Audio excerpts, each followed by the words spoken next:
Hello and welcome into the Oregon News Studio for this daily update. I'm Cassidy Washta.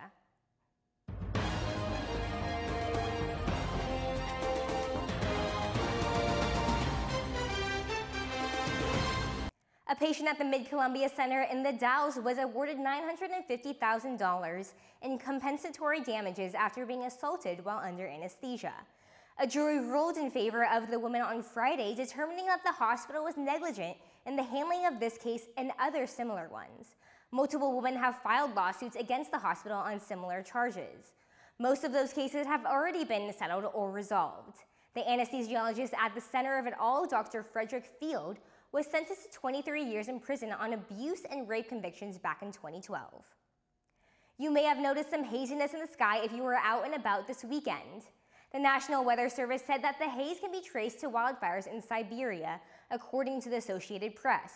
This was the view at Crater Lake yesterday. As you can see, the haze wasn't overbearing, but was noticeable enough. The wildfires in southeast Siberia began when farmers started burning the grass in their fields. Strong winds intensified those flames, and eventually the smoke reached the Pacific Northwest. National Weather Service officials expect the haze to be gone by the end of the day. Hotel guests in Seaside may notice some changes when they receive their room keys. According to the Associated Press, the city of Seaside is distributing new key card sleeves to local hotels that include tsunami evacuation instructions. Hotels are not required to use these sleeves, though, and many are declining to use them. One of the common reasons these businesses choose to forego the use of the new sleeves is that they worry patrons will become overly concerned about the threat of a tsunami. Time for a break here on the Oregon News Daily Update. When we come back, it was a productive weekend on the track at Oregon Relays, plus baseball and softball hit the road. And you may want to grab a sweater the next time you go outside. We'll talk sports and weather coming up next. Thank you, dear. Well, you're very supple. It's like I was at your age. Back then, I was a sex expert. Used to call me the buttered biscuit. I know about birth control, too. So you can ask me anything, baby. Bedsider.org has birth control information and a lot more. And it's... Have you had sex in this car yet? Welcome back to your Oregon News Daily Update. Time for a look at sports and weather. Oregon track and field had a productive weekend during the Oregon Relays at Hayward Field. It was an especially impressive weekend for Oregon's Annie LeBlanc. She won the 800-meter on Friday for her outdoor debut, and LeBlanc surged in the home stretch of the 1,500-meter run for a dramatic finish, scoring her an upset against Mary Kane and Alexi Pappas. On the men's side, Marcus Chambers secured the home stretch for the 4x100 relay. The team dominated, winning by more than a second with a time of 40.14. The Ducks finished the weekend with a total of 18 event wins. Outside of Eugene, Saturday was a historic day for Oregon runner Jenna Prandini. The redshirt junior broke 2 school records this weekend in Walnut, California at the Mount Sac Relays. She ran the 100-meter dash in 10.92 seconds, breaking English Gardner's school record. Later, she ran the 200 in 22.42 seconds, another school record. Her mark in the 100 tied the world record this year, while her time in the 200 is tops around the world this season.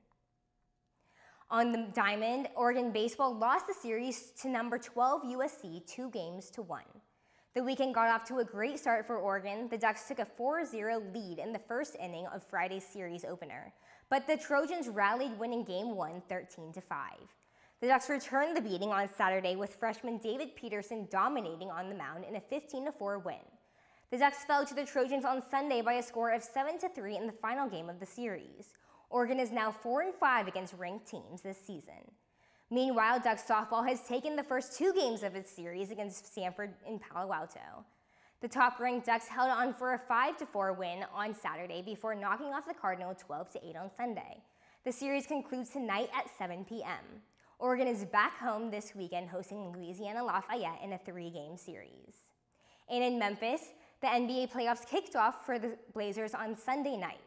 But the postseason didn't get off to a great start for Portland, as the Memphis Grizzlies came in and took Game 1 of the series 100-86. LaMarcus Aldridge led the way with 32 points for the Blazers in the loss. Game 2 of the series is Wednesday at 5 p.m. at the FedEx Forum. As for weather, break out your sunglasses and tank tops. We have sunny skies here in Eugene with a high of 79 and an evening low of 46 degrees. Temperatures will be in the 70s across much of the state today, and some cities such as Portland and Mumford could get into the 80s today. But looking ahead at the next 3 days in Eugene, a jacket may come in handy. The sun is gradually going back into hiding as the week progresses. Expect partly cloudy skies for Tuesday, Wednesday, and Thursday, with highs in the 60s and lows in the 40s. We may even see some showers this weekend. That'll do it for today's Daily Update. Don't forget the Daily Update comes your way Monday through Thursday on the UO's Newsroom website. For all of us here at Oregon News, thanks for watching and have a great day.